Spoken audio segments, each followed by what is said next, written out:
procreated him sexually, but that I'm the one that brought him into the truth. I begot him. I'm his father in the truth. You get my point? So this brother is coming to the people where the people of Philemon are. They're sending, what's his name? Onesimus.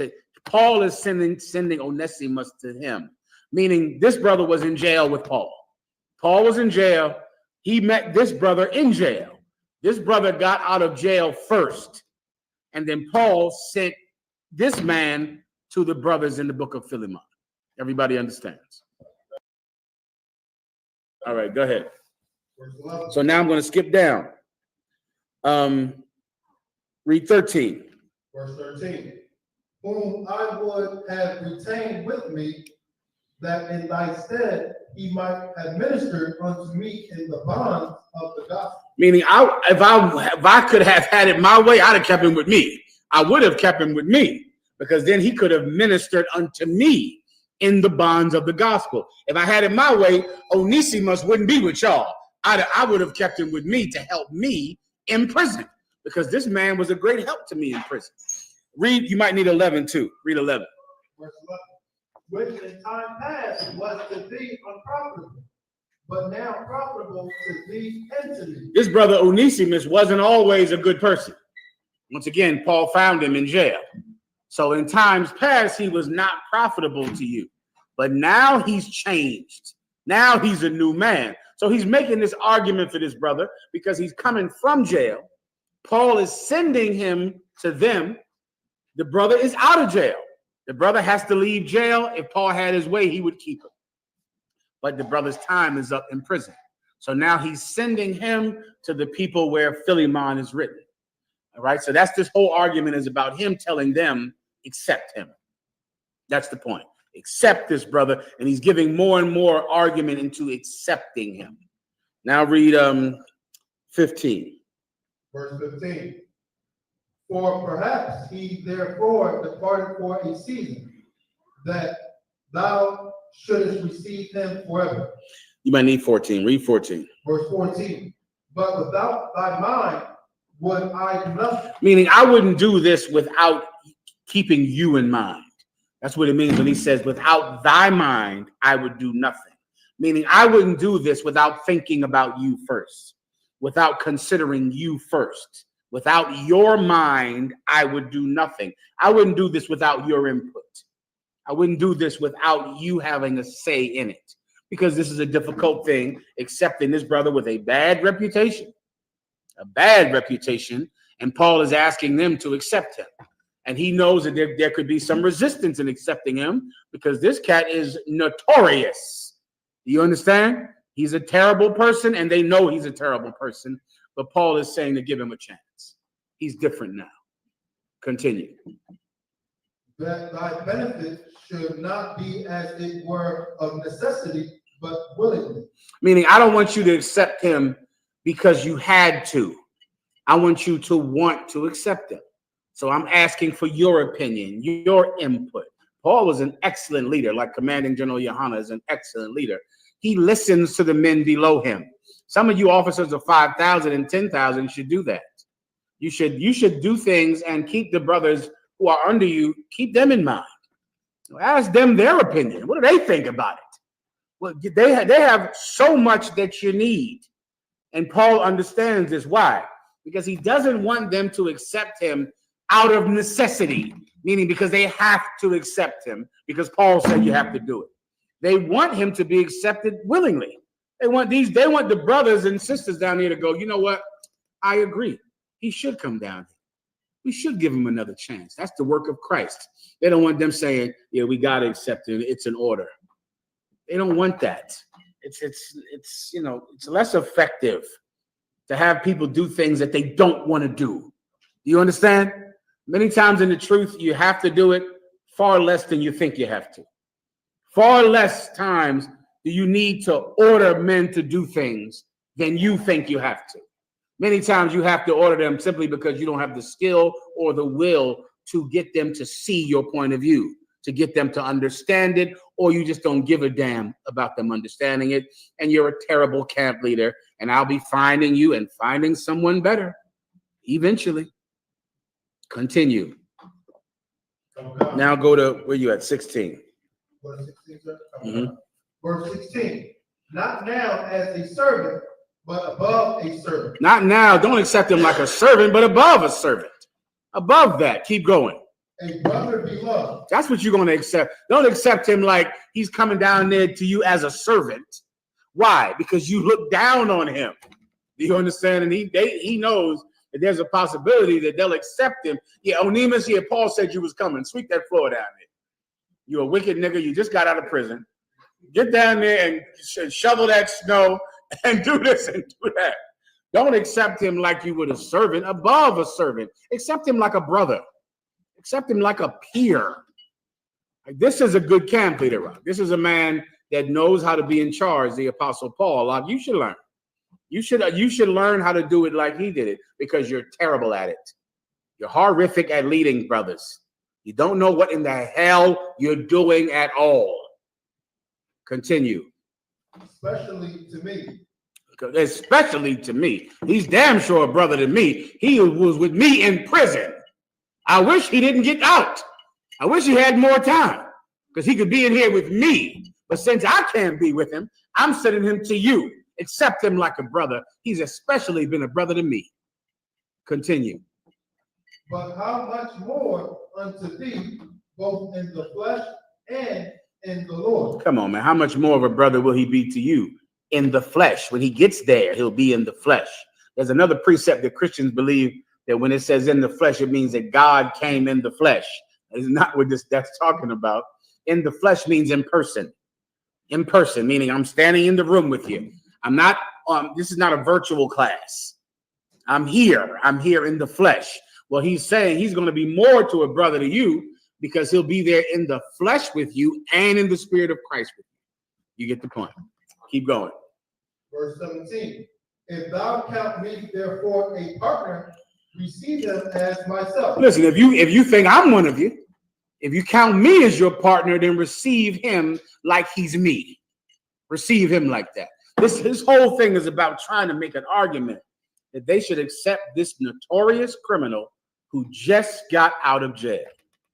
And of course, these good, decent people don't want to accept him. These are good people down there. And they don't want to accept this cat straight out of prison. Paul doesn't want to force them to. He wants them to want to accept him. And he's making the argument to break their hearts, to make them understand that they should accept him. Keep going. Verse 18. If he have wronged thee or owed thee fault, put that on mine account. Listen, I know he might have gypped some of you out of some money. You understand? He might owe you some cash down there.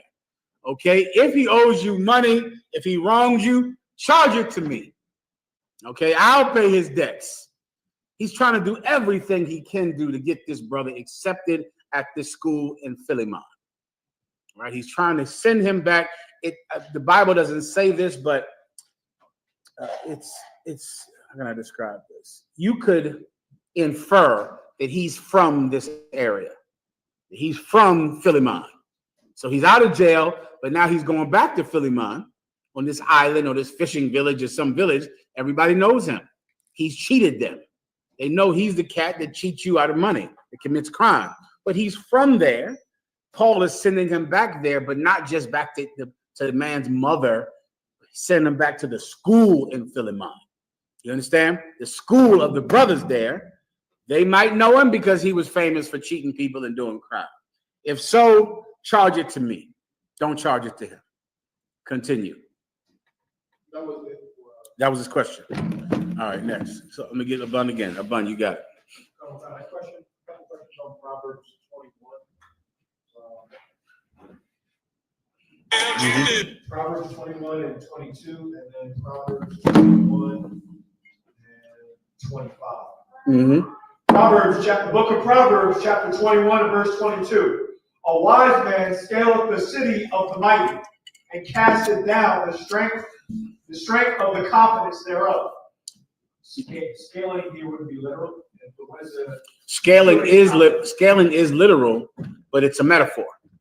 So meaning it's saying how just like with eating from the tree, first just see the metaphor. There's some mighty man. What does it mean to be mighty in this context? But not in this context. No. Please. Intelligence, sir? No, not in this context. Read it one more time. A wise man scaleth the city of the mighty. They're mighty because they have a strong city. Like America is not mighty because they can physically punch you in the nose.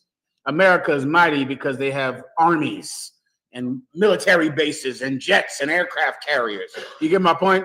America's might is in their military might. So this is a mighty man's city. Mighty why? He has this big giant wall and armies that cover this wall and these garrisons and forts. But a wise man scales that wall. Do you understand? This man doesn't have the military might of big walled cities, but he has wits. He's smart. And because he's smart, before you know it, he's crawling up the wall of your city at night in a place you don't see him. You get my point? Meaning he's not answering your might with might. He's not, launching catapults to break down your walls, which would mean he's mighty. You have walls, he has giant catapults to knock down your walls or missiles to knock down your walls. That's two mighty men fighting. But if you're not mighty and he is, what do you have then? Your wits. Babun. Would a good analogy for this be like espionage, or what? Espionage is exactly what I'm describing. I'm describing they're the big military power, but you can creep. You can just creep in and corrupt their scientists and talk to their wives and get information and get their secrets and sneak onto their bases and set bombs. You understand? That's the metaphor. The metaphor is he's militarily strong, but you are smarter. You're going to win. Your wit is going to overcome his strength, which is the point. That's the metaphor. Now take that into life, and that's true everywhere in life. That's true in anything in life. They're so big, they're so strong, but God is with you. There's a brother that knows all about that. His name is King David. Well, this cat was big and strong, King Goliath. He's 9 feet tall with a big helmet and a breastplate full of goddamn metal. He's militarily stronger. David is smarter. David is quick and quick-witted, and David kills him in seconds. You understand? That's life. Don't trust in your might, because there's some brother out there who God is with, and God has quickened his mind. And because of that, he's going to win. That's the point. All right? Anything, please, Abun. Can I get the rest of the verse? Please. And casted down the strength of the confidence thereof. So that's just the same point. That's what I just said. He crawled up your wall. I'll give you another story, the Trojan horse. Where the city of Troy is some big walled giant city in the myth by Ulysses. It's some big walled city through water. No one can get over it. No one can, defeat it. I forget who sent it. Otius. They gave him a gift. They worship horses. They gave him a gift. They loved the gift. They accepted the gift. They thought the gift was a tribute to their might and their power. And then at night, some niggas crawled out the horse ark and opened up the gates and killed everybody in the damn town. You get my point? That's the example. But think about that and then just take that over to everything in life. That strength and might and power is less meaningful than a quick-witted man blessed of God. All right? Go ahead. Well, last verse 25.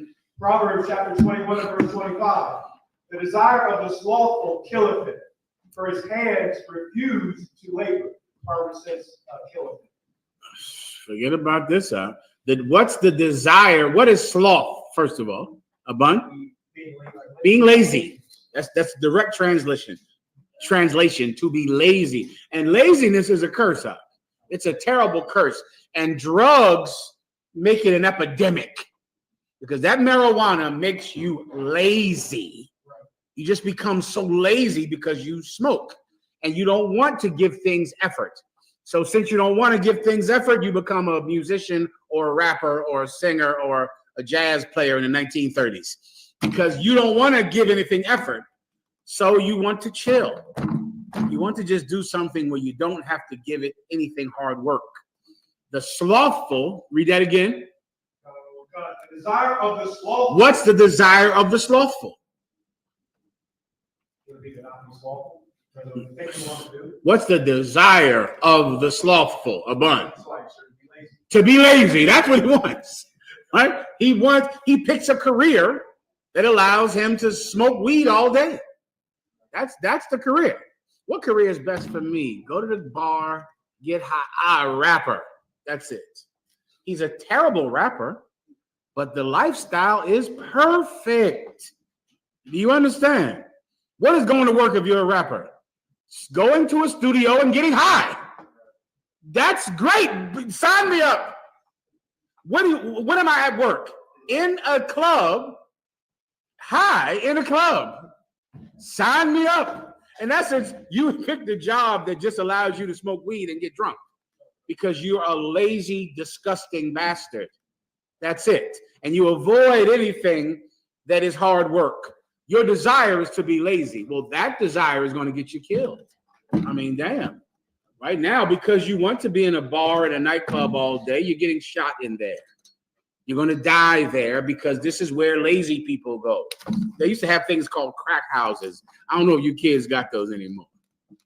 But you could go in that crack house, brother, and just sit in there weeks. You know, it's forever. You go in there, they might have a piece of a couch in there, some or beanbag chair or some type of something to sit on. And there's everybody just sitting around chilling. You get my point? You walk in there, and I walked in some of my former days and go, whoo, this is something in here. This is a terrible place. Anyway, how many of y'all want? Let's go. I go in there like, God damn, this is hard. All right, y'all, slide them up.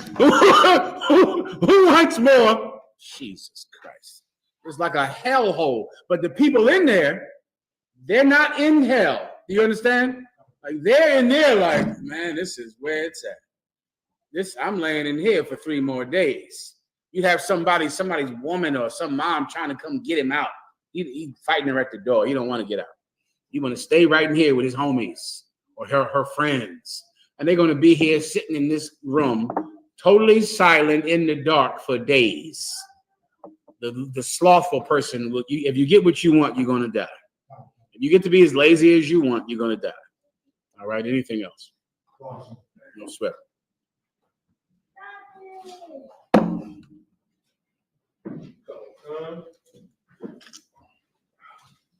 This is from Mark 1. He says, "Slap me, my Lord, if I may ask." In 1 Maccabees 2:34-40, did the Israelites who did not come forth for battle have a righteous spirit, or was it just plain ignorance? The water, my Lord, for your will. No problem. It'll be my pleasure to help you out. This sounds like he's speaking about the ones who would not fight on the Sabbath. Yeah, they were absolutely ignorant of the will of God. They were not righteous at all. At all. They were just like you fake Israelites out there that won't turn on the stove on the Sabbath day. You are like them. The Israelites today who are in fake Israelite groups who won't cook on the Sabbath, won't turn the heat on the Sabbath, won't make a sandwich or do anything on the Sabbath. You are like the people in this verse. We'll read it quickly, all right, so you can understand who you are. There was a time when the Greeks, we were in a war, and the righteous of Israel, who were being led by the Maccabees, they were fighting a war against the Greeks. The Greeks were more in number, and the Greeks had the allegiance of the wealthy of Israel. The wealthy of Israel were on the side of the Greeks. So there was a small band of people who decided to rebel against the Greeks and against the government of Israel, who were on the side of the Greeks, right? So they would break off into what they would call factions. You understand? So there was a faction with the Maccabees, and there were other factions, and they were separate. They were separate. So let's think of them today like fake Israelite groups. We're a faction in the truth in the one West UPK. But you have other factions of Israelite groups who believe that the white man, the oppressor is the devil. They believe Jesus Christ only died for Israel in some cases, but they're separate from us. So I want you to think about it in that context. That's what was going on. You had the Maccabees rebelling against the Greeks, and you had these other people also rebelling against the Greeks, but they were not together. You understand? Now read. This is the book of First Maccabees, chapter 2, verse 34. But they said, we will not come forth. Above it. Verse 30. Just give me the context of it. What's happening? Verse 32. Mm-hmm. This is the book of First Maccabees, chapter 2, verse 32. They pursued after them a great number, and having overtaken them, they came against them and made war against them on the Sabbath day. And so this is a great number of the Greeks and Israelite allies came up against this faction, this camp of Israelites who were also rebelling against the Greeks. And so they came up against them, and imagine they're barricaded in a house somewhere, and an army is outside of the house. And this was on the Sabbath day. Continue. Verse 33. And they said unto them, let that which ye had done hitherto suffice. Come forth and do according to the commandment of the king, and ye shall live. So they're saying, listen, the king, Antiochus, the king of Greece, let what you've done, let that be enough. Give up. So they're asking for their surrender. They're saying, what you've done already, let that be enough. Don't do anything else. It's the Sabbath day. Just surrender and we'll accept you. We'll take you into custody. Don't commit more crime against the Greek Empire. Surrender. Continue. Verse 34. But they said, we will not come forth. This Israelite camp said, no, we will not come forth. We will not surrender, which sounds like bravery. Continue. Neither will we do the king's commandment. And we're not going to eat pork. We're not going to eat shrimp. Just like you fake Israelites who are not in the UPK. You don't eat pork. You don't eat shrimp. Some of you don't celebrate Christmas, right? Some of you. You believe in similar laws that we keep, some of you. This is you. They refused to surrender. They were brave. They refused to surrender, and they also would not obey the will of the king in eating pork. They refused to do it. Continue.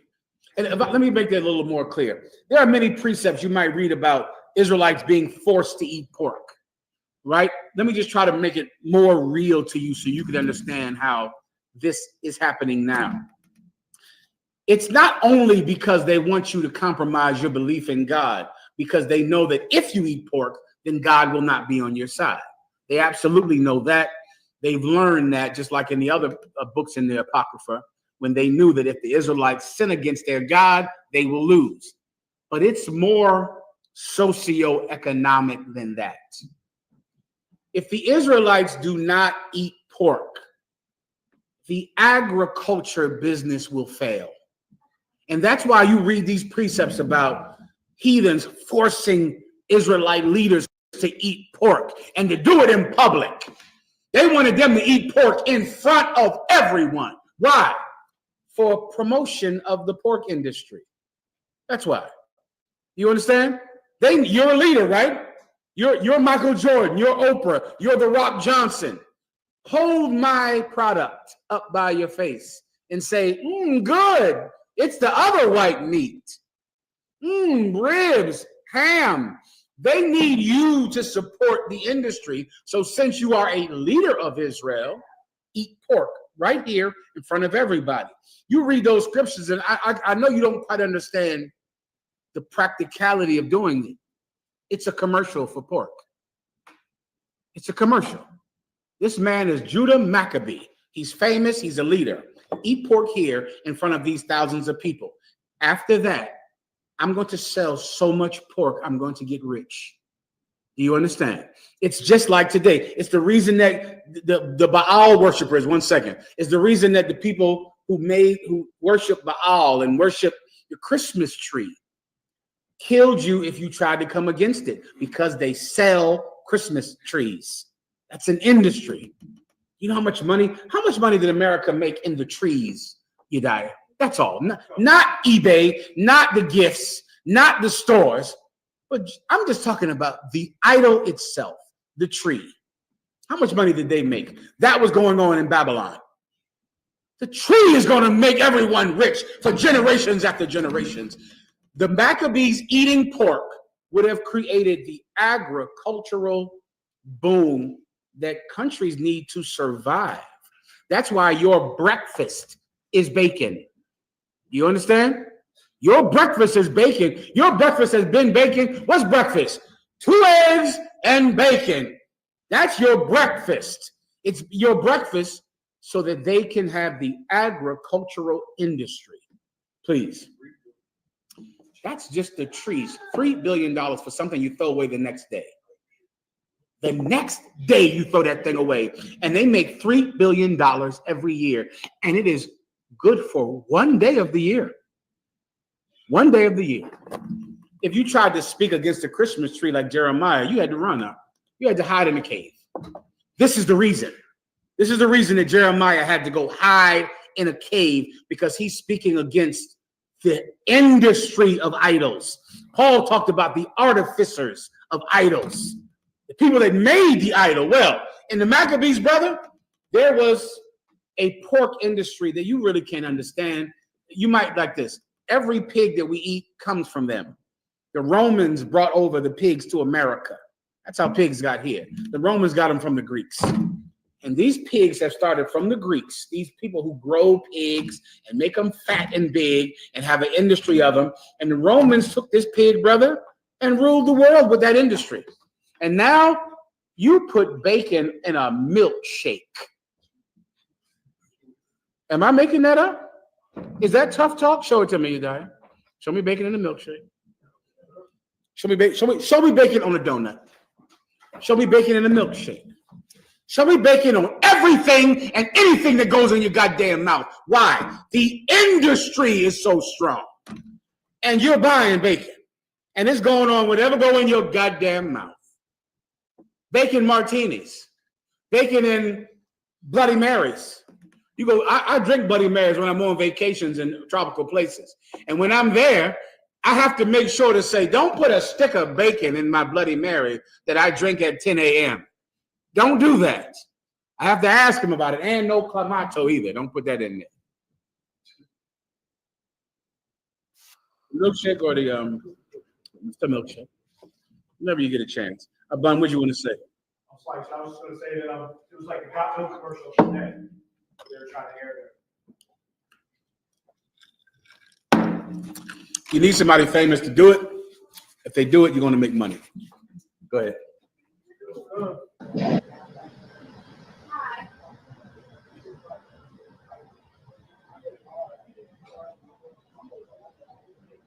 Picture will suffice to you, Diane. If you want to do this, it's up to you. I don't know what's going to be wrong.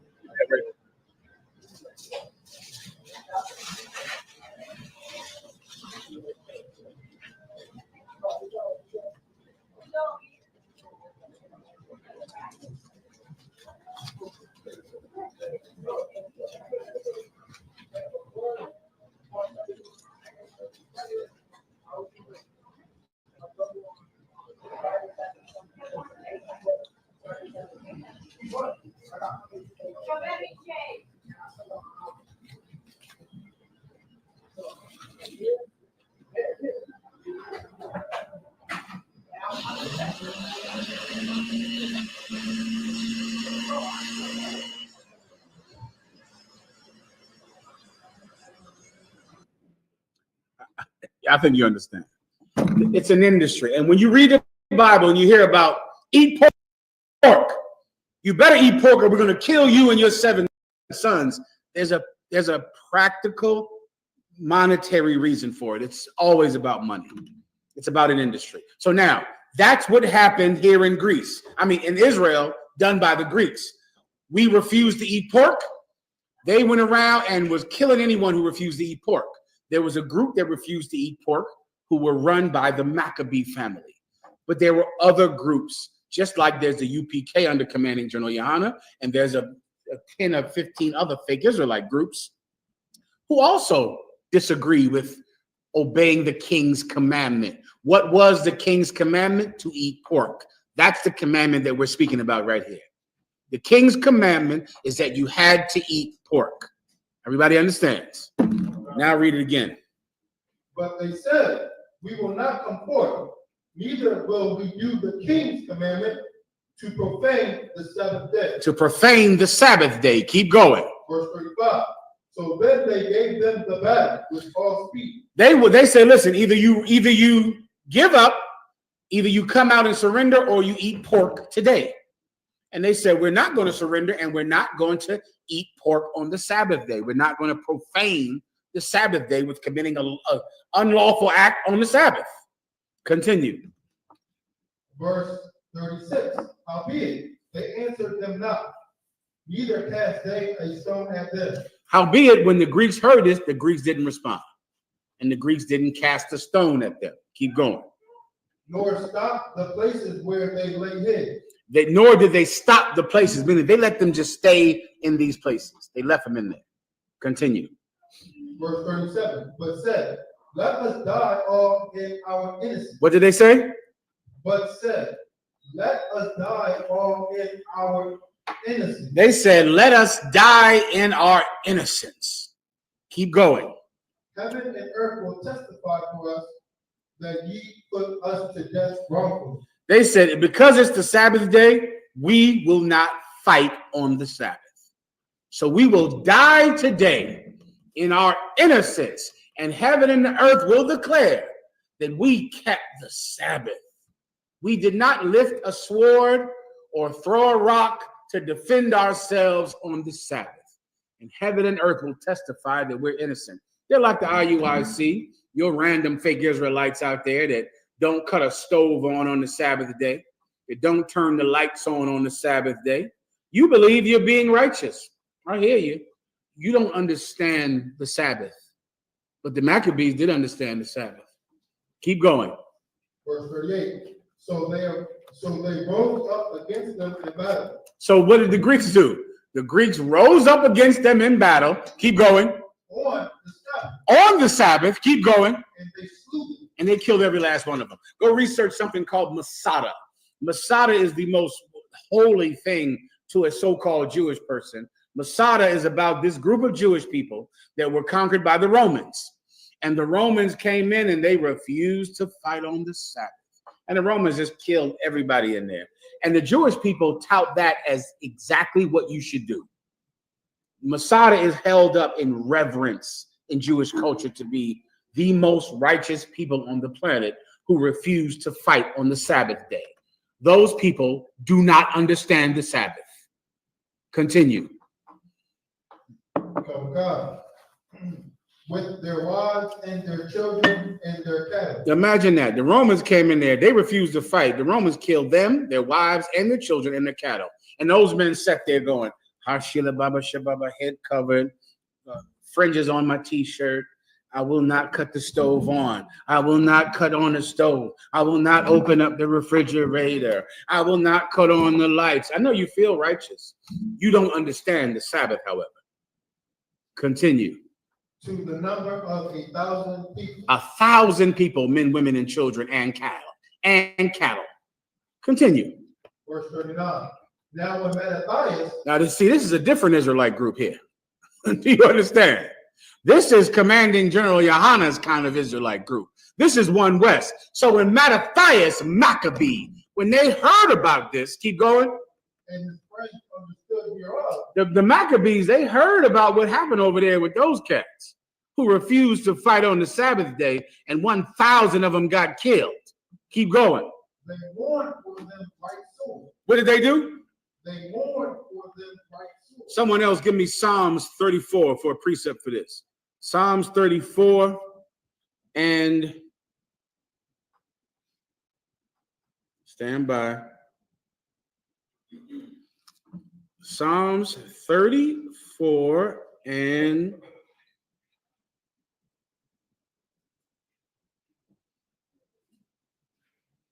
ooh, it's such a good precept for this right here. Stand by 1 second.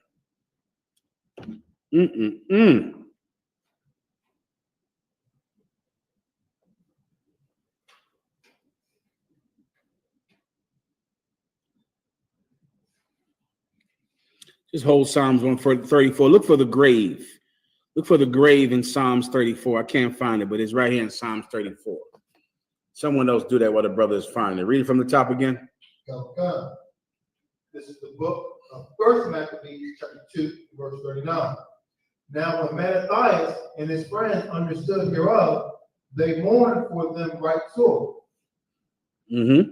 Verse 40. Psalms 30 and 9. My apologies. That's the precept. Psalms 30 and 9. So when the Maccabees heard about these 1,000 Israelites that got killed because they refused to fight on the Sabbath, they mourned for them right sore. They were sad that 1,000 people died like this. Continue. Verse 40. And one of them said to another, if we all do as our brethren have done, and fight not for our lives and laws against the heathen, they will now quickly root us out of the earth. They said, listen, man, I'm so sad about what happened to them. And if we do the same thing, because eventually they'll come and get us on the Sabbath, especially now that they know that Israelites won't fight on the Sabbath. They're going to only kill us on the Sabbath. So if we do the same thing, then we'll be rooted out. This battle is over. This war is over. If we also will not fight on the Sabbath, just like our brothers in these fake Israelite groups, then this nation is over. We're finished. Continue. Verse 41. At that time, therefore, they decreed. At that time, when they realized that, they decreed. They made a judgment and they let everyone know what we were going to do from now on. Go ahead. Saying, whosoever shall come to make battle with us. If you decide to join this Israelite camp, you decide to join the Maccabees, if you decide to join us, whosoever that will come and join to the battle with us, go ahead. On the what? On the seventh day. On the what? On the seventh. On the Sabbath day. Go ahead. We will fight against them. We will fight. You come fight us on the Sabbath. We're battling. We're fighting. So they made sure everyone knew about it. You decide to fight us, we're getting into it on the Sabbath. Don't ever think that you can come attack us on the Sabbath and we'll lay down our swords and go Shabbat Shalom. Happy Shalom, happy Shabbat. Happy Shabbat Shalom, brother. Shalom. Now, we're not a Shalom camp over here. You fight us on the Sabbath, then you must want to die on the Sabbath. That's your choice. That's what you like. It's a free country. But we are fighting on the Sabbath day. And they made sure the Greeks knew. They made sure that everyone knew we are not the Israelite camp that will sit there and sit in a cold ass house because it's the Sabbath day and not turn the stove on the Sabbath day. No, that's not this Israelite camp. That is not who we are. And they made a decree to make sure the Greeks knew and everyone in Israel knew. Continue. Okay. And saying, whosoever shall come to make battle with us on the seventh day, we will fight against him. Neither will we die off as our brethren that were murdered in the secret places. We're not dying the way they died. You can forget that. That is not this Israelite group. So if you're out there looking for an Israelite group that doesn't turn on the stove on the Sabbath so they can all sit there, the little 5-year-old hungry as hell, sitting there shaking and shivering and facing the wall with you. That's not this group. You're in the wrong group if that's what you're looking for. We fight on the Sabbath in the Israelite School of UPK. Right. We fight here on the Sabbath day. We do it. We save our children on the Sabbath day. Jesus Christ said, is it wrong to do good on the Sabbath? It is not. Let me tell you something that the Maccabees realized. Give me Psalms 30 and 9. This is the precept for the brother that asked the question. And this is something you're going to need for this time of year. This time of year is a time of year of suicide. This is the suicide apex of the year. A lot of you out there, you're going to contemplate suicide now. You're going to contemplate killing your wife, killing everybody, killing your husband, killing your family. You're going to think about it because it's Christmas time. And Christmas time is an evil time of the year. And people do a lot of damage and they hurt each other this time of the year. This is something that you have to know. There is no glory that God can receive from a corpse. He can't receive any. Only living men can give God glory. You have to be alive to serve God. And I know in your depression and your sadness, you think somehow you'll make a statement by committing suicide. You know, once you kill yourself, then they'll know that they shouldn't have treated you like that. I know what you think. That's you. You think, you know what? They keep treating me like this. When I'm on the news, that's when they'll realize that you can't treat people the way that you treat them. You can't do him like that. A lot of you brothers need to, before you know it, you'll make some YouTube video. It'll be on YouTube when you're dead. And you'll be on there just saying, well, I did this so people could know that you can't treat people like this. Brother, you're not doing any heroic act unless you're alive. You got to be standing on your feet to serve God. You have to be alive to serve God. The heroes of God are living. He is not the God of the dead, but of the living. Give me Psalms 30 and 9. This is Psalm 30, verse 9. What profit is there in my blood? This is a man going to God saying, save me. What profit is there in my blood? What good am I doing, God, by saying I won't fight on the Sabbath day? So I'll just stand there and pray, Shabbat Shalom, Shabbat Shalom, wackety, wackety, whack, whack, kill my kids, kill my wife. Now I'm innocent and I've served God. What are you doing? God isn't served by corpses. God is served by living men who can speak his laws and enforce them. What, are you going to die and serve God? Yeah. You can go ahead. I'll get just another corpse then. And you're forgotten soon after. Please. You just precept as like something to break down how Martin Luther King wanted everybody to just get punched in the face and get bit by dogs. You know, I totally forgot that as I'm breaking this down. I don't know how I forget that. That's why I need you. Give him a hand. I totally forgot about Martin Luther King and that is the doctrine of Martin Luther King. Dogs bite me, shoot me in the head, beat me up, I'm dead. Now I've done God a good justice. How in the hell have you done that? What are you even talking about? If we all follow Martin Luther King, we all die then. And we all just get beat up and shot and killed and get bitten by dogs. And we're gone. That's what the Maccabees saw. Well, if we do what they did, how in the hell are we going to have a revolution full of corpses and dead people? Somebody has to be alive to run the country, don't they? We're going to turn the stove on the Sabbath, sweetie pie. We're going to cut the lights on. We're going to speak at the camp on the Sabbath day. We're going to have a Sabbath service and blow your mind and come in here and teach on the Sabbath, which is working. And we're going to work on the Sabbath day. If it does God glory, if it serves our King, we'll do. And we're going to have sex on the Sabbath like you can't even imagine. You don't even understand the kind of sex we have on the Sabbath day. You would just cry if you even understood the sex that we're having here on the Sabbath day. We stand in front of the bed naked, say a prayer, and get into that bed and tie fire to that tail on the Sabbath. Then go cook afterwards.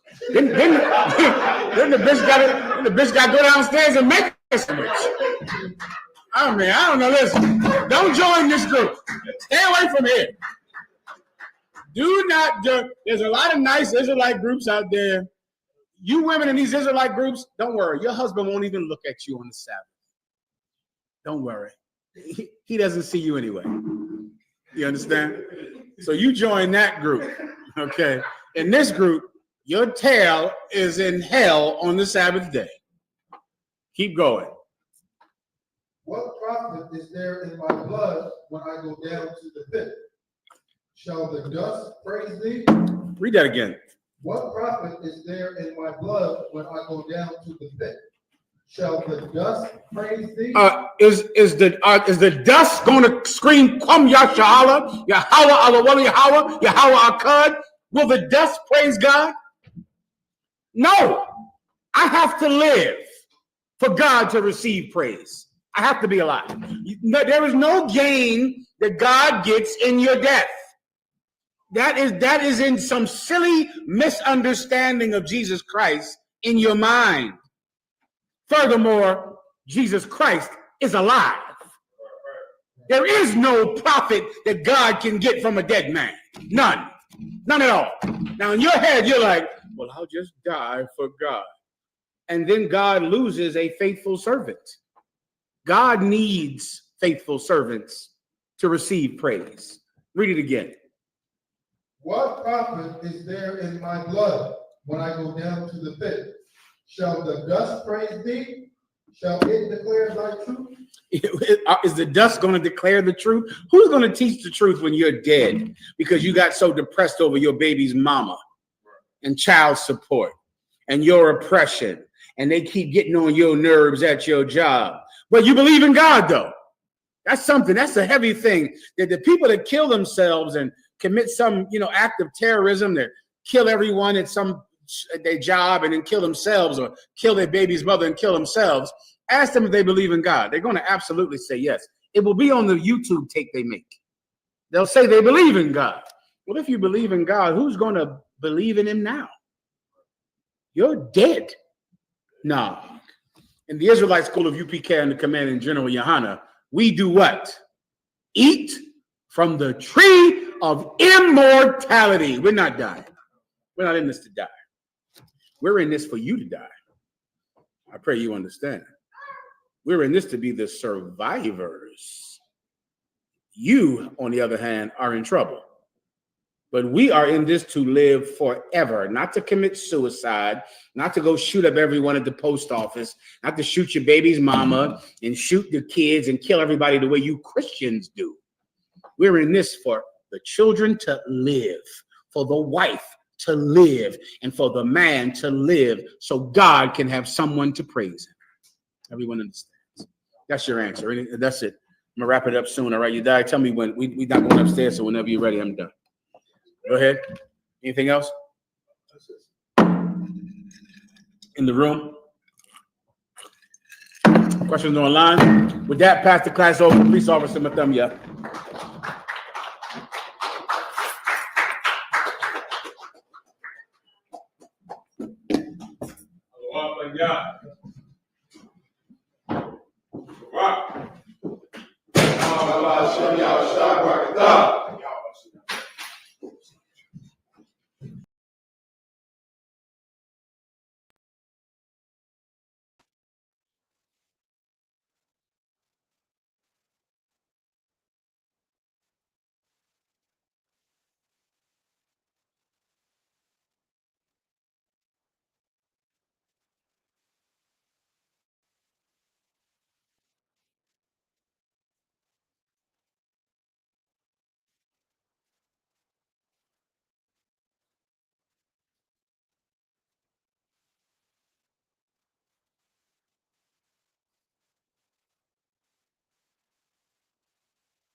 You need me to say something, or you all good? Try now. Other one, Salaki. All right, you two up, sir. Salaki. I ain't no sweat. You know what I'm saying? Salakia, Israel for the, the technical difficulties. We back on. I want you to grab for me Jeremiah, chapter 12, and grab verse 9 right here, so we can understand that, about blacks, Hispanics, and Native Indians, us being the nation of Israel, we can't fall victim to the colorism that, that can come between the different tribes, Blacks, Hispanics, and Native Indians, if you don't know, in the Bible is the Israelites that, that the Bible is talking about, all coming from the same bloodline, same family from a man named Jacob, Our forefather Jacob, had 12 sons, and that's what breaks down the 12 tribes of Israel, blacks, Hispanics, and Native Indians, from the Jamaicans and the Haitians as well. You got to understand that when I say blacks, this is not, something that's going to isolate, our brothers by blood. We have done extensive history of the Bible, of the curses, of the maps and different things to break down these 12 tribes and who people will be called today. But we have to understand that blacks, Hispanics, and Native Indians, that's why we have so many commonalities, and we have so many things that, that we're right on par with.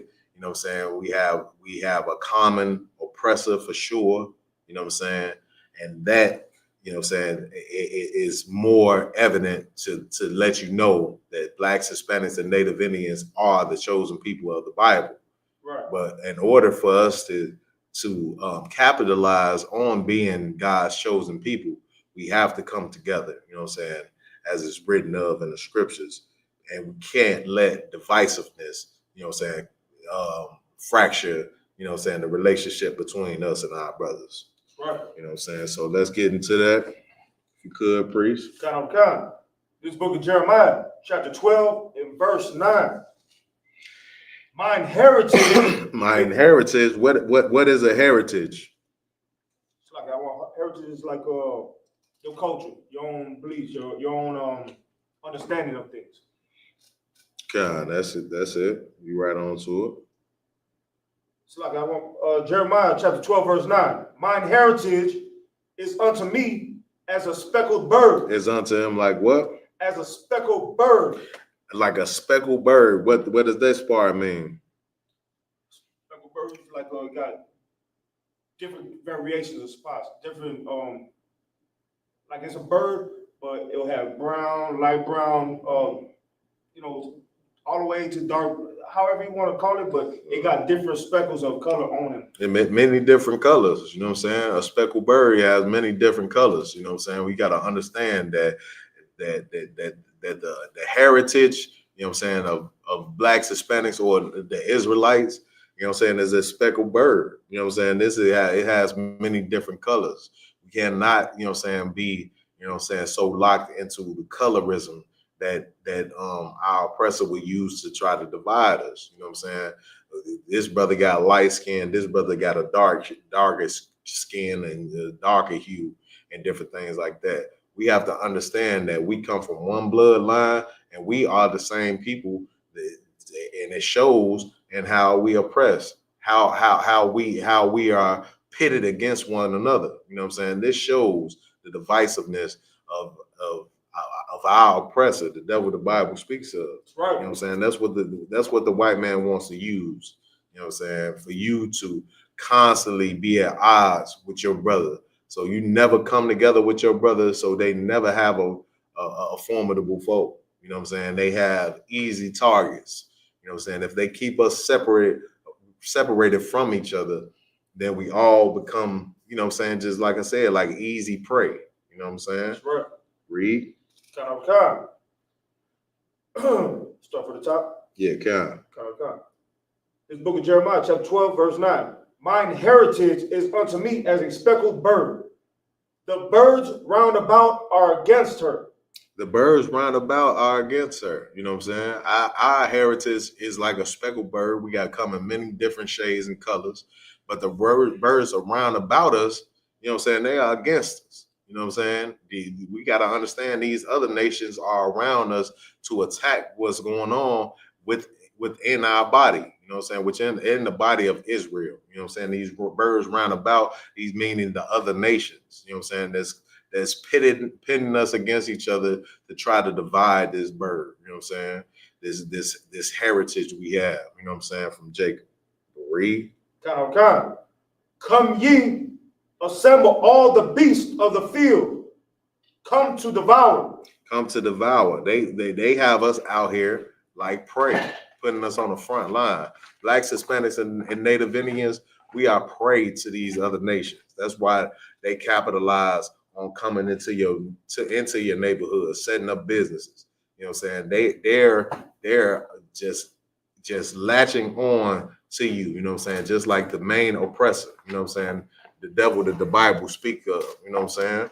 And they're gonna continue to do this and continue to be able to do these things if we continue to fall prey to their actions, to their divisiveness that they try to put us against each other. If you black man in America, you went through this same thing when it came down to the brown paper bag test. You know what I'm saying? They used to call everybody that was lighter than a brown paper bag a mulatto. You know what I'm saying? Put them in a different category.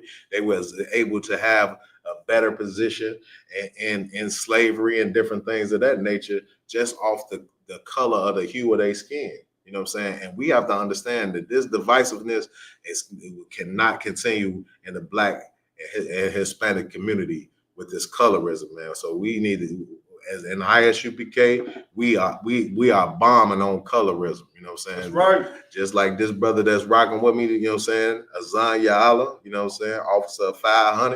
You know what I'm saying? In the ISUPK, this brother this is a light-skinned brother. You know what I'm saying? He has light skin, but he's my brother just like anybody else that can have my same skin hue. You know what I'm saying? And you better believe that. And we gonna ride for each other just like brothers. It's like I don't want. I got cousins darker than you. On the real, you know what I'm saying? The brother, Puerto Rican brother, man. I done seen some Puerto Ricans darker than me on some real spill. You know what I'm saying? Kinky ass fro and everything. You know what I'm For saying? sure, and it's crazy, and it's crazy that you bring that part out because that's what people don't understand is that the same colorism that we have in the different tribe, because you have colorism, then you have tribalism. You know what I'm saying? So because you have brothers that, you know what I'm saying, they ride or die by that Puerto Rican flag. Or now you got these FBAs, you know what I'm saying, separating our people, you know what I'm saying, from this person and that person. You know what I'm saying? Which is not the way that the Most High operates, man. This is a bloodline. This is deeper than, you know what I'm saying, some skin color or, you know what I'm saying, or the different oppression that we've been in. If you don't know, dumb, like we were all slaves for different, you know what I'm saying, different factions of these devils. You know what I'm saying? So just because a brother speaks Spanish, you know what I'm saying, you think that he didn't go through the type of oppression you went through. He just was enslaved by a Spaniard. You know what I'm saying? The same thing when it comes down to, you know what I'm saying, the black people in America, we was just enslaved by the English. But go ahead, preach. That's kind of like the brothers who are in Haiti or in Jamaica. Damn right. You know, they got oppressed by a different by the French. Exactly. You know what I'm saying? Mm-hmm. So they speak a different language, but we're still the same. We still have the same culture. Mm-hmm. It's just we're just different tribes. We're the same, but different tribes. Different tribes. You know what I'm saying? They did this. They did this as you know what I'm saying. All as this is formulated. This is playing chess. They playing chess with our people. You know what I'm saying? They playing chess with our people, honestly, and we not understanding. You know what I'm saying? And we not coming together like we supposed to. And that's the reason why we in the predicament we in to this day. Okay. But like I want you to. And just like you were saying, just to go off what you were saying, and it even comes down to like how you even know about the North American Indians. Mm-hmm. They were still the same people all throughout North America, but they just had different tribes, and that's how we are. You know what I'm saying? Like we're all of the same culture, but we just have different tribes. Kind of like with the North Americans, they were dealing with each other a certain way. Right. Same thing they did with South America. Same thing they did when our brothers came on the slave ships over here. You know what I'm saying? It's like we're all the same tribe. We had all the same oppression. Yeah, right. It's just we relocated in a different way at a different time frame.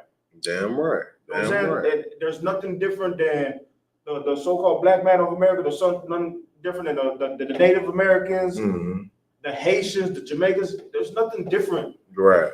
We just went under captivity in a whole different time frame. Damn right. Damn right. And this is like, no, you on point. You on point. And then, but we got to understand too. It's not about, you know what I'm saying, because this is just one thing that I have an issue with as well when it comes down to, you know, brothers in America, you know what I'm saying, black brothers, you know what I'm saying, in America that feel like, you know what I'm saying, slavery just, you know what I'm saying, slavery, just the transatlantic slave trade from the west coast of Africa was the only oppression that happened. You know what I'm saying? When you know what I'm saying, it's documented that, you know what I'm saying, that Christopher Columbus, you know what I'm saying, showed up on, you know what I'm saying, the coast of Puerto Rico. You know what I'm saying? They got the Taino Indians and put them in slavery, you know what I'm saying, maybe 100 to 150 years before. You know what I'm saying? And these are facts. You know what I'm saying? These are facts that we have to deal with as blacks and Hispanics and know that that the Puerto Rican brother is our brother, just like, you know what I'm saying, the nigga on the street. You know what I'm saying? You know what I'm saying? And Puerto Ricans can say nigga. that's right. They can say nigga just like we can say it. You know what I'm saying? Because because we going through the same oppression, and that's our brother and our bloodline. Like the brother said, he got uncles, and you know what I'm saying, and I don't disagree with him at all. He got uncles and cousins that's darker than me. You know what I'm saying? It's like, we're gonna go ahead and say this also. It's like a lot of people in the world suffer from colorism, meaning this. It's like they'll accept how you say, like what's that man's name for the rapper who went to Africa, made lights and all that stuff. Oh, you talking about Akon? Akon, you know what I'm saying? Akon. Like black folks will accept Akon, Right, for sure. because of his color. Right, but that's not your people. Damn right. You know what I'm saying? Same thing with Hispanics. We'll go ahead and accept that.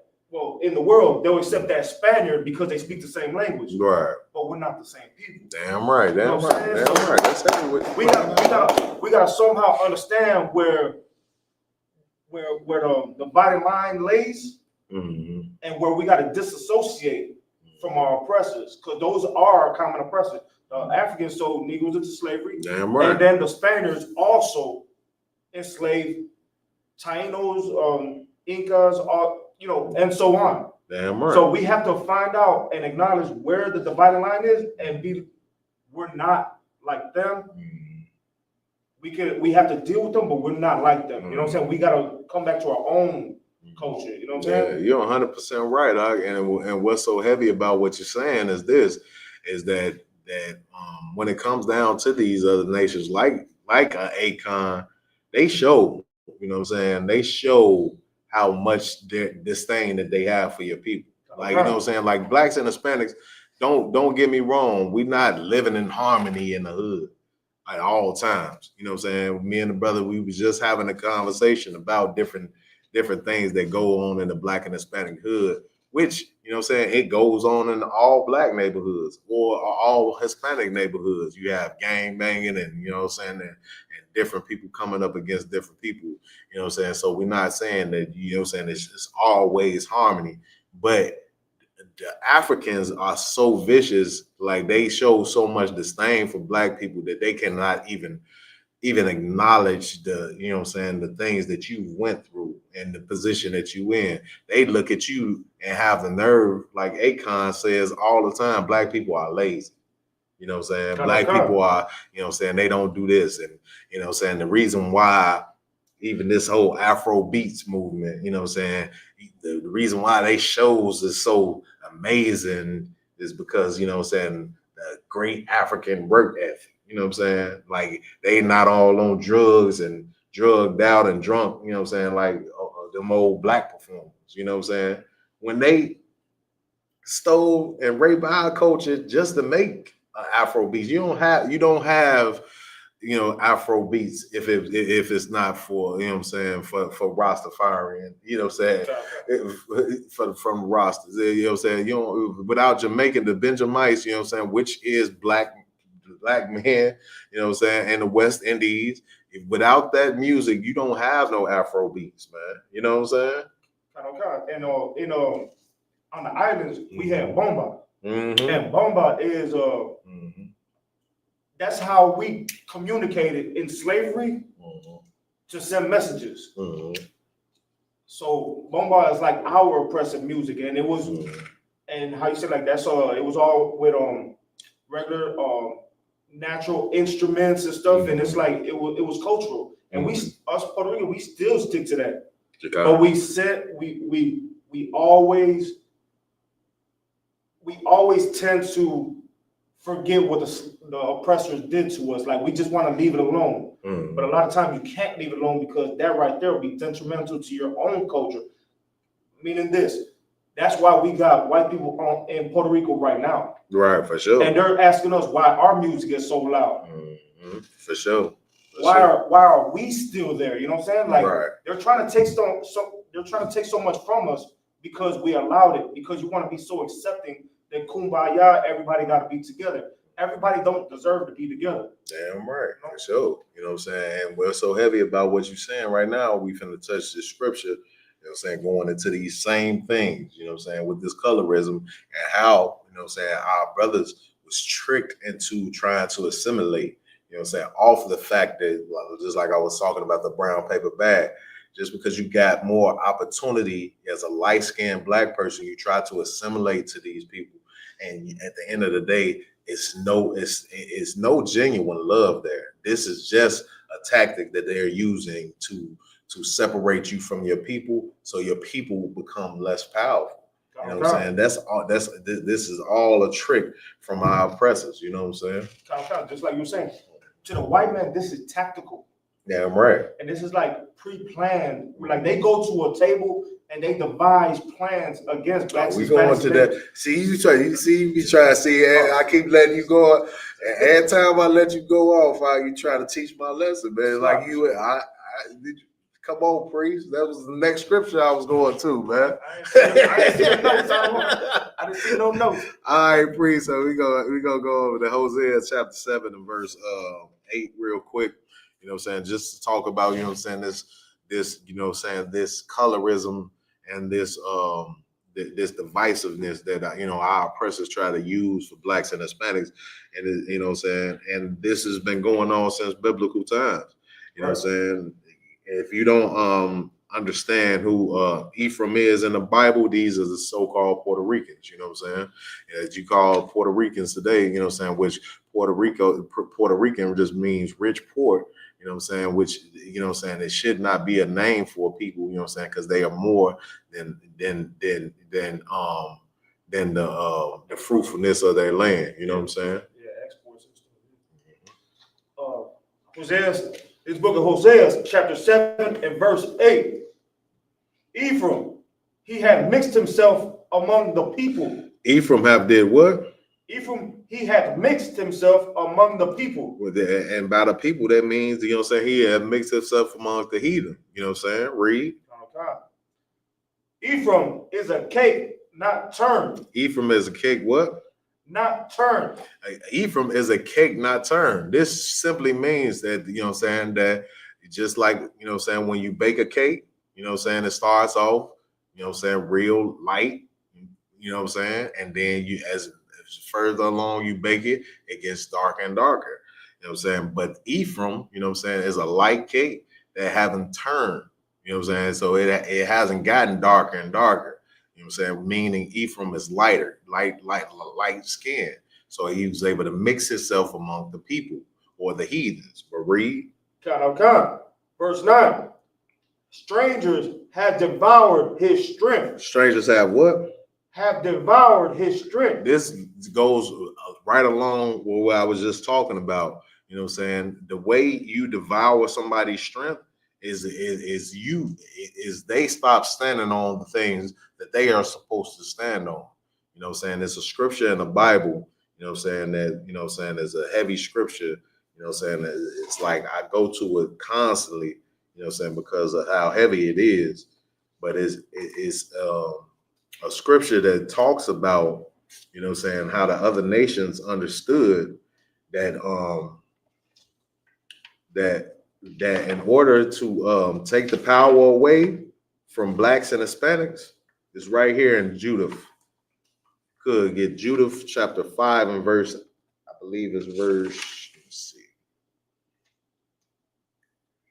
Give me Judith 5 and 20. You know what I'm saying? Hold that where you at and give me Judith 5 and 20 real quick. There's the book of Judith, chapter 5, verse 20. Now, therefore, my Lord and governor, if there be any error against this people, and they sin against their God. If you could get blacks, Hispanics, and Native Indians to sin against their God, how do you sin against the Most High? You stop following your own culture. You stop following the law, statutes, commandments of the Most High. That's how you sin against the Most High.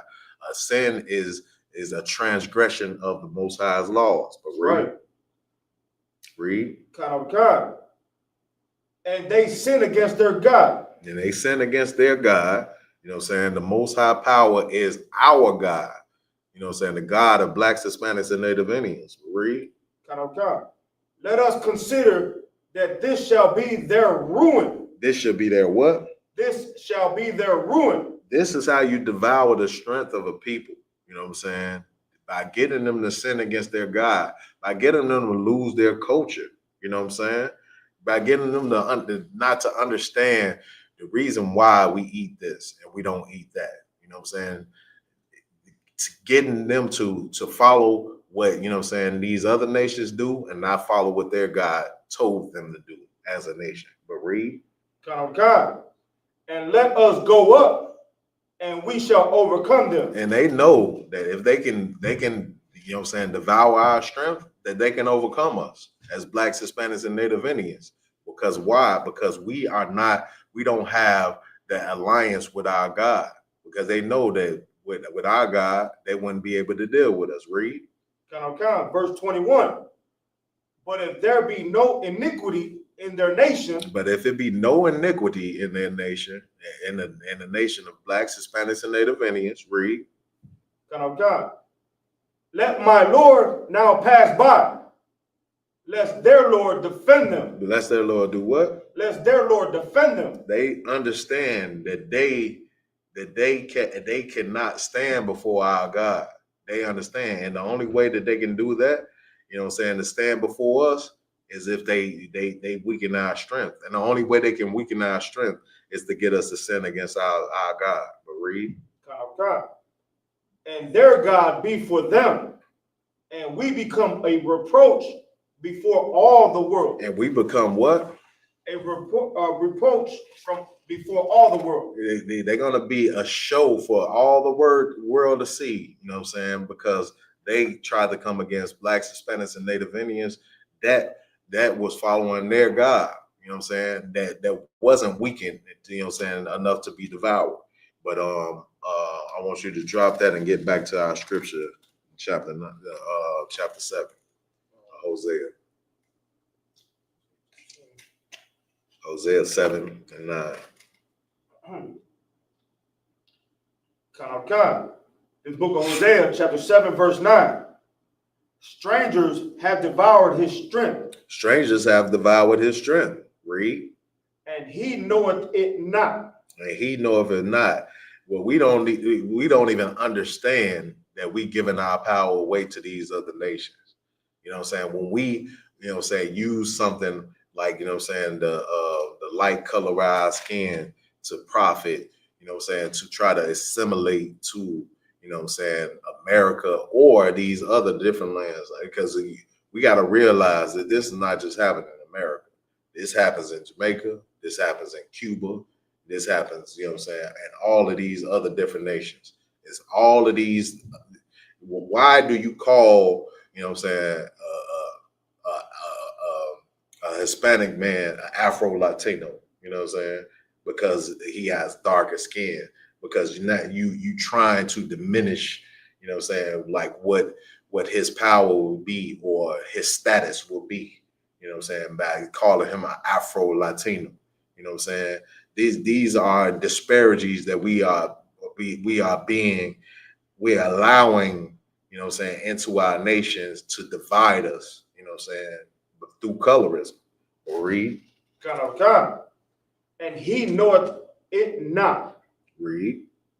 Yea, gray hairs are here and there upon him, yet he knoweth not. Yeah, gray hairs. You're getting older, but you're not getting wiser.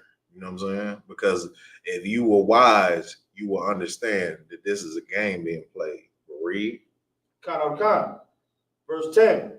And the pride of Israel testified to his face. And the pride of Israel testified to his face. Read. God. And they do not return to the Lord their God, nor seek him for all this. For all of this, we have no need to seek God, because we feel like, you know what I'm saying, if we assimilate ourselves to this, to these beasts that's around us, to these people, you know what I'm saying, we assimilate ourselves to America. We assimilate ourselves to, you know what I'm saying, the higher ups in Puerto Rico or the Dominicans, you know what I'm saying, they you know what I'm saying, they, you know what I'm saying, assimilate themselves to, you know what I'm saying, you know, above the Haitians, you know what I'm saying, and different things of that nature. They feel like, you know what I'm saying, they don't have to come to their God. They don't have to follow the law, statutes, and commandments of the Most High, which is our downfall. Read. God. Verse 11. Ephraim also is like a silly dove without heart. Read. They call to Egypt, they go to Assyria. They call to Egypt, they go to Assyria. Why? Because this is where they can assimilate. This is what, you know what I'm saying, where they can, you know what I'm saying, the Assyrians are lighter skinned, you know what I'm saying? Like if they call to Egypt, you know, these are darker skinned people, you know what I'm saying? But this is where they feel like their strength is. But this is not gonna protect them, you know what I'm saying? Your colorism and the thing that you put your stock in is not going to protect you in this. You know what I'm saying? The status that America might say that you have because you're a lighter skinned brother, you know what I'm saying? That's not going to protect you. You know what I'm saying? When it comes down to it, the only thing that's going to protect blacks, Hispanics, and Native Indians is the Most High power. That's right. But read. This verse 12. When they shall go, I will spread my net upon them. I will bring them down as the fowls of the heaven. I will chastise them as their congregation hath heard. This is coming from the Lord itself. The Lord ain't gonna allow you to live high on a horse just because, you know what I'm saying, you have assimilated to these other nations, you know what I'm saying, through the color of your skin. You know what I'm saying? Read. God. He's gonna chastise you. He's gonna let you know, you know what I'm saying, like your true protection and where you are. He's gonna do everything that, you know what I'm saying, that all the punishments, you know what I'm saying, you will receive punishment for feeling like you can go this route. Read. God. Verse 13. Woe unto them. Woe unto who? Woe unto them. Woe unto them means destruction unto them. You know what I'm saying? That try this tactic. You know what I'm saying? That try to benefit like this. You know what I'm saying? Not following the law, not following the Most High's law, but doing everything, you know what I'm saying, in your power to assimilate to another nation. But read. God.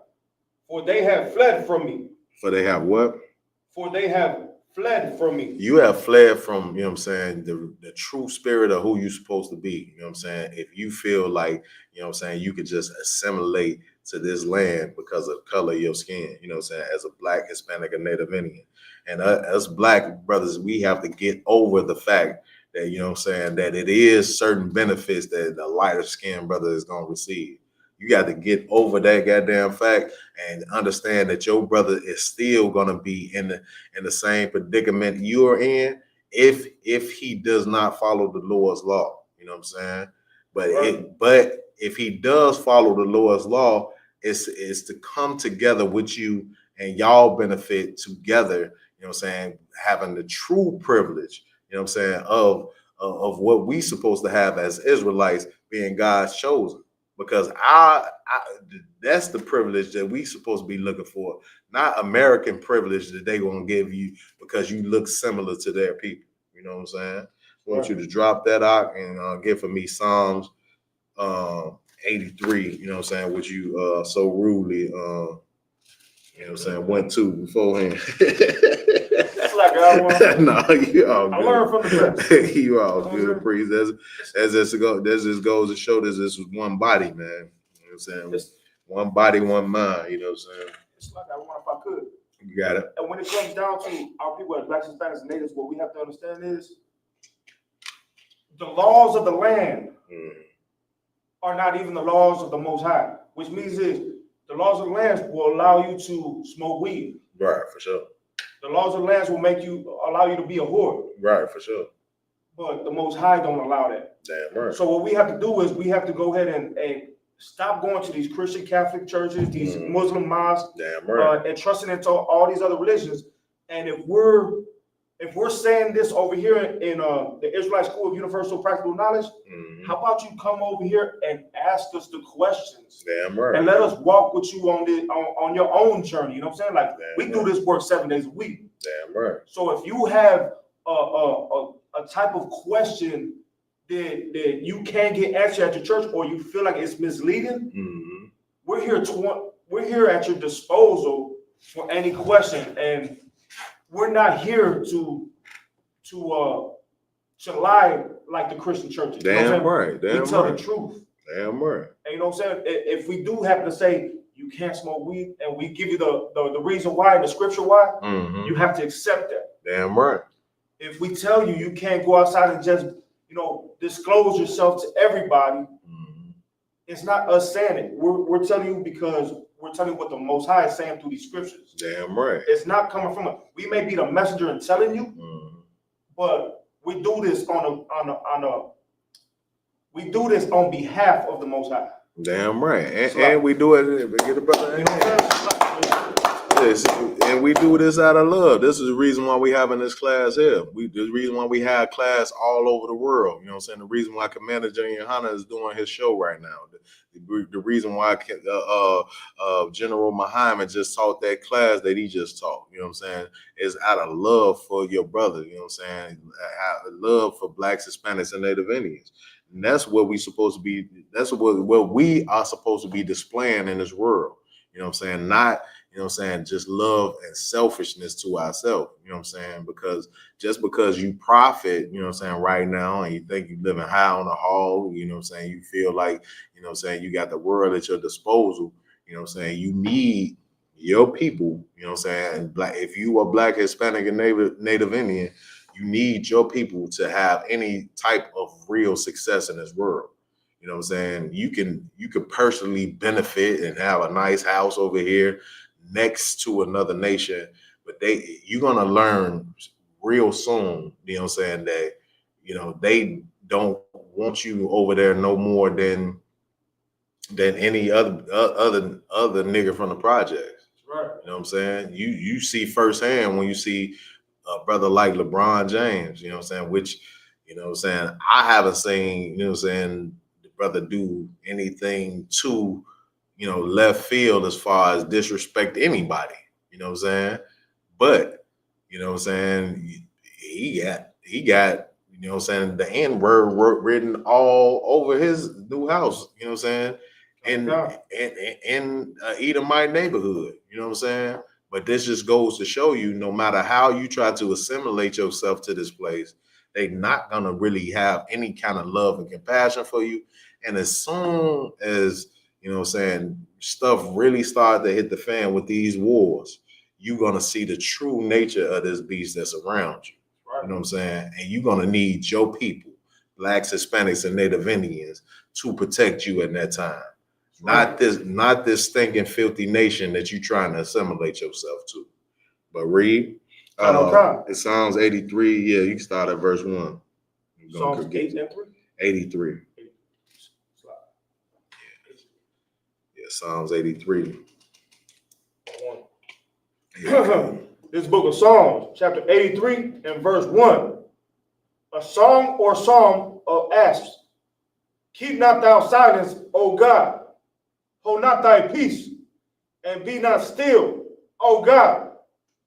Verse 2. For lo, thy enemies make a tumult. The enemies make a tumult. Just like I'm saying, they have plenty different devices to try to distract blacks, Hispanics, and Native Indians. Right now, you have, you know what I'm saying, them trying to set up a barrier between blacks and Hispanics over hip hop. This is something that blacks and Hispanics have used to come together for a long period of time. You know what I'm saying? You have tons of Hispanics, you know what I'm saying, that know more, you know, hip hop than I do. You know what I'm saying? And black people, you know what I'm saying, supposed to have been the creative of this thing, you know what I'm saying? But at the same time, no matter who the creator is, this is something that we do, that we came together on. You know what I'm saying? This is something that was never, you know what I'm saying, divisive in our community, like, oh, we did this or we did that. We wasn't staking claim to, you know what I'm saying, to just trying to be, you know what I'm saying, the curator of the whole thing, because it was kind of make up as you go, you know what I'm saying? It was something that was just formulating. It wasn't nothing that somebody just, you know, I'm gonna have an idea. I'm gonna come up with all the dances. I'm gonna come up with all the songs, and that's not hip hop. Hip hop is something that comes as art. It's an art form. You know what I'm saying?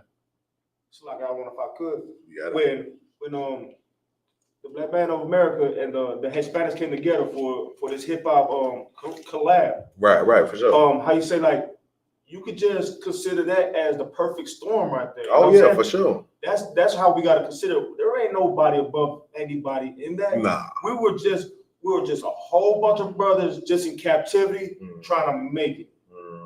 But now you want to stake some claim on it. You can't do that. That's how you devise division amongst each other. Right. And that's something we don't need. Damn right. You know what I'm saying? Right.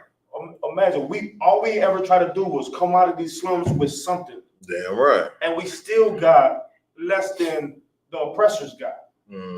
So when blacks and Hispanics are fighting over this or right. mishandling the situation, right, you understand that all you're doing is going against your own brother who wanted to go ahead and do something beneficial together. Damn right. You know what I'm saying? You can't do one without the other. Like black and Hispanics, we're so powerful together. Real talk. But it only takes one bad apple to stir the whole pot or to spoil the bunch.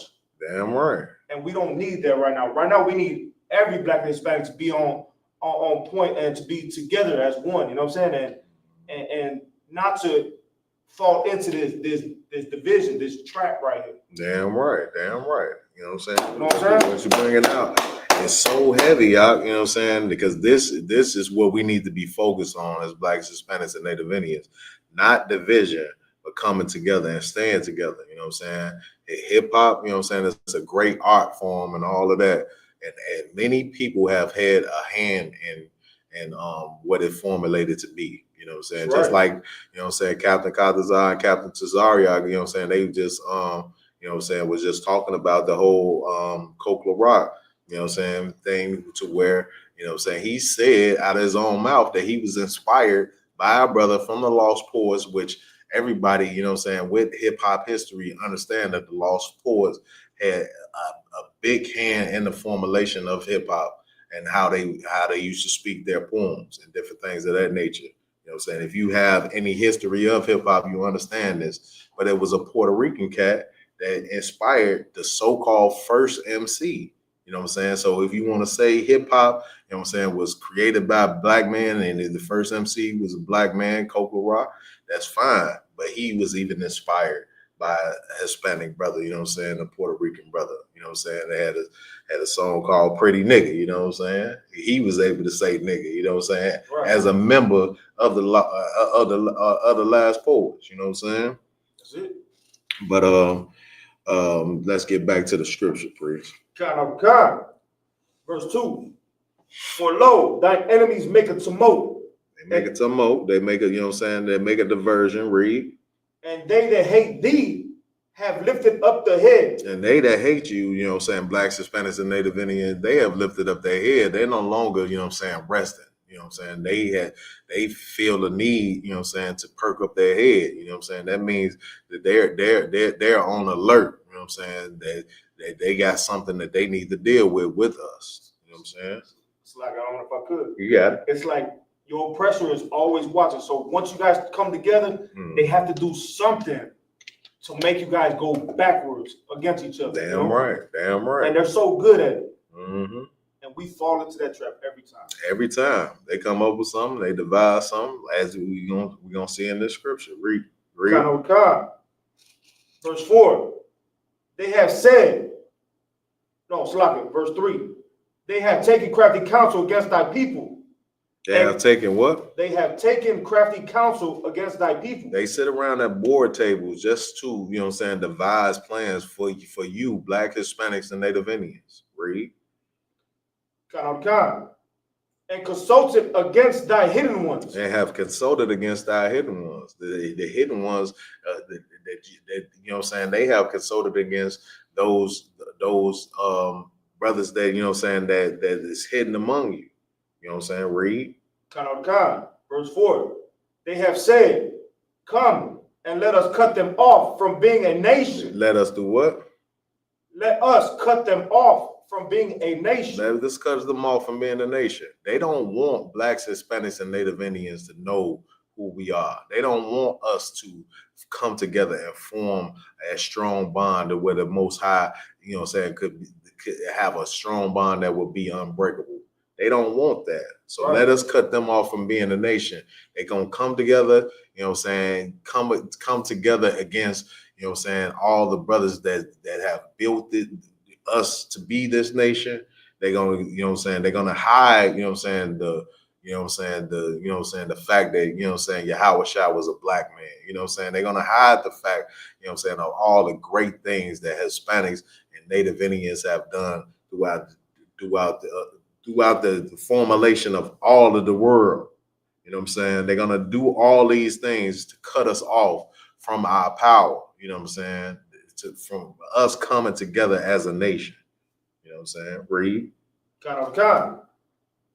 They have said, come and let us cut them off from being a nation, that the name of Israel. That the name of what? That the name of Israel may be no more in remembrance. That the name of Israel would be no more in remembrance. How many times do you hear people actually talking about, you know what I'm saying, who the real Israelites are? Everybody knows that the man that's living over in that land is an apostle. Everybody, that's the reason why they don't call them Israelites anymore. They call them Israelis. You know what I'm saying? Because they know that these are not the people that, you know what I'm saying, that is the real Israelites. The name of Israel has been cut off from being a nation because we no longer follow, you know what I'm saying, our God, the Most High Power. Right. I want you to drop that out and grab for me Ezekiel chapter 37 and verse 16.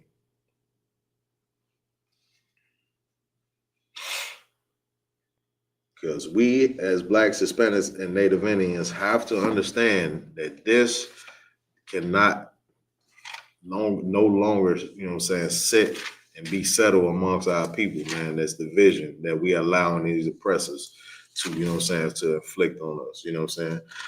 So let's not be influenced by the FBA, you know what I'm saying, and all these people that want us to be divided amongst each other.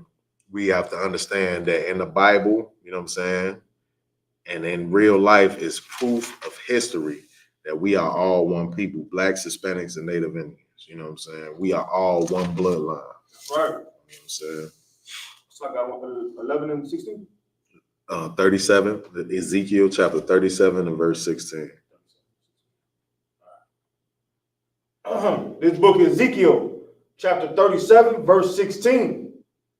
Moreover, thou son of man, take thee one stick and write upon it for Judah. Take thee one stick and write upon it for Judah. You know what I'm saying? This is a tribe, you know what I'm saying, of, you know what I'm saying, the nation of Israel. You know what I'm saying? But not only just one tribe, but these, you know what I'm saying, these is broken down into two, you know what I'm saying, because it's 12 tribes of Israel, but they only broke them down into two parts. One part for, you know what I'm saying, for Judah, which will be considered, you know what I'm saying, blacks, you know what I'm saying, or so-called Negroes. You know what I'm saying? You'll have the Benjamites, which would be the West Indian brothers, and part of Levi. You know what I'm saying? That's right. You know what I'm saying? Which is our Haitian brothers. You know what I'm saying? Which will be divided in half. But read. Khan. And for the children of Israel, his companions. And for the children of Israel, which is who? His companions. This is his companions. These is the other 10, the other 9.5 tribes. You know what I'm saying? This is what, you know what I'm saying, that the nation of Israel would be divided into. You know what I'm saying? 2 sticks. But read. Khan. Then take another stick and write upon it for Joseph. For Joseph, this is the second part of the stick right here. Read. The stick of Ephraim, and for all the house of Israel, his companions. And his companions. This is the northern kingdom. I don't like to break it down into northern and southern kingdom, but that's how from a map standpoint, the way you can see it, the northern kingdom would be from Ephraim, and the southern kingdom will be from Judah. You know what I'm saying? And these 2 sticks. Read. Khan. Verse 17. And join them one to another into one stick. And join them what? And join them one to another into one stick. And join them one to another into one stick. This is what blacks and Hispanics and Native Indians is going to do.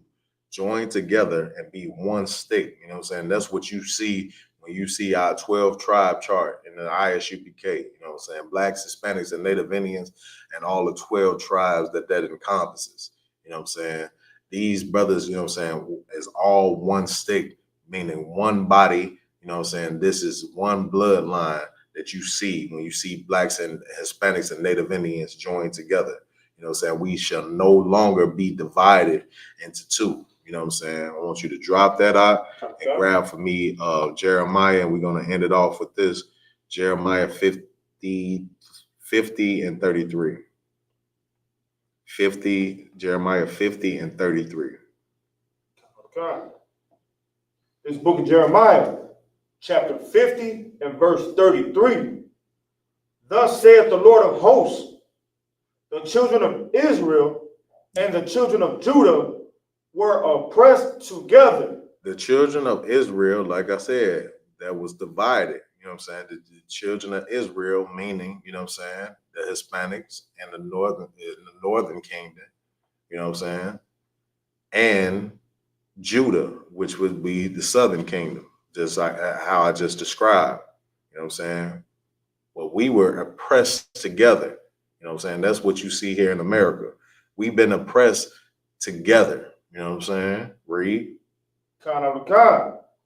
And all that took them captives held them fast. And all that took them captive. So if you look at all the people that took blacks, Hispanics, and Native Indians captive, you know what I'm saying, from the French, like I said, you know what I'm saying, took the Haitians and the West Indian brothers, you know what I'm saying, like, you know what I'm saying, the Spaniards that took, you know what I'm saying, a lot of our Hispanic brothers, you know what I'm saying, like, you know what I'm saying, the English that took, you know what I'm saying, they held them fast.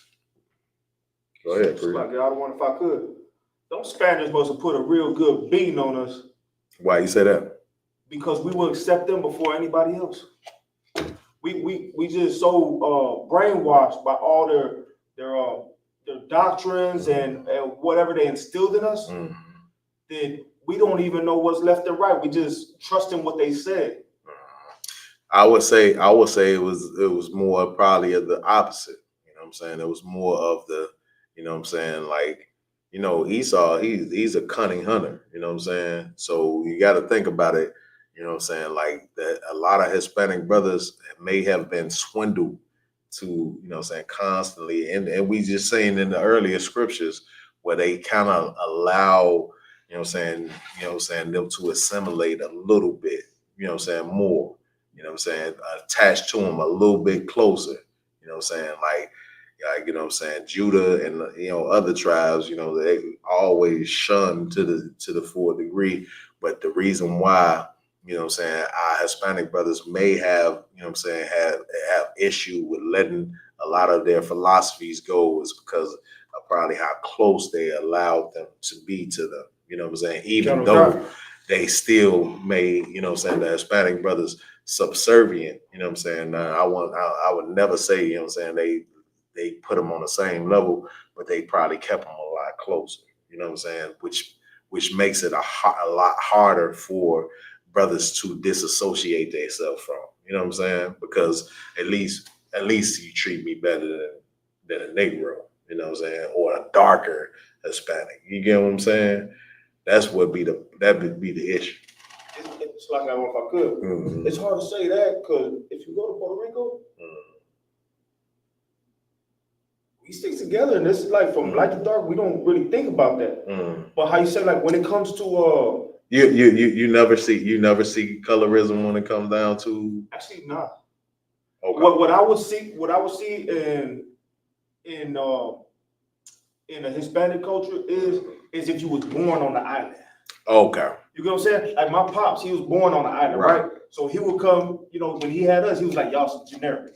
Right. And he would even say, y'all some generic ass niggas. You know what I'm saying? No, for sure. But we understood it because he was straight from the land. He was born here. So that's all we would really see. But how you I see the same thing when it comes down to our Mexican brothers. They got the same type of deal. You know what I'm saying? So it's different. It's still divisiveness that they use to separate. Like, cause I have heard from people that been over in Colombia and from people that been to Cuba, and they say that colorism is a big thing in both of these spots. You know what I'm saying? So it might just be different divisiveness in these different lands. Like I said, Esau knows who he's dealing with, and he's playing chess. Like we just read in the scripture before, they sit around and have meetings about all of these things.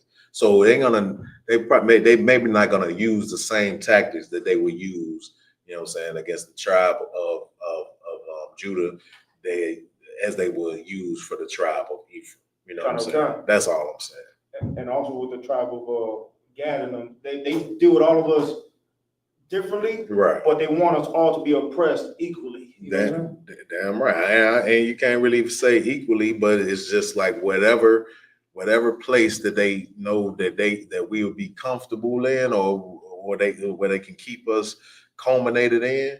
That's what they're gonna use. That's the tactic they're gonna use for that specific tribe. You know what I'm saying, at the time. Because if you think about it, even, you know what I'm saying, the Hispanic brothers, you know what I'm saying, our Isupk brothers that's having issue with ICE and different things of that nature, that's what they feel like they need to do at this particular time to keep them at bay, because they're not falling into the same devices that we've fallen into as Judites. You know what I'm saying? Judites got a stranglehold on them so bad, you know what I'm saying, us, and I'm saying Judites because we understand the different tribes we come from.